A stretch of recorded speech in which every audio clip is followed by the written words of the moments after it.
დღევანდელ დღეს ჩვენ საქართველოს მოქალაქეებმა კიდევ ერთხელ ხმამაღლა უთხარით ჩვენს არალეგიტიმურ კრიმინალურ ხელისუფლებას, რომ ჩვენ მათი არ გვეშინია.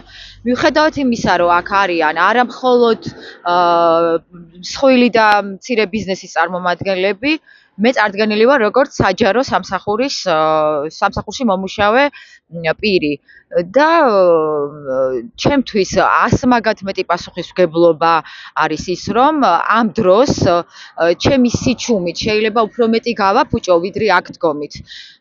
ამიტომ სამსახურზე დაკარგვის შიშზე მეტად ჩემთვის ქვეყნის დაკარგვის შიში უფრო მნიშვნელოვანია და სწორედ ამიტომ ვდგავარ დღეს მე აქ. დაემორჩილეთ სახალხო ნებას, რომელიც არ თანხმდება რუსული ტირანიის დაკანონებას ამ ქვეყანაში.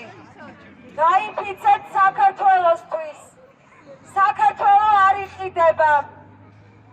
ძირს ოლიგარქის რუსული რეჟიმი.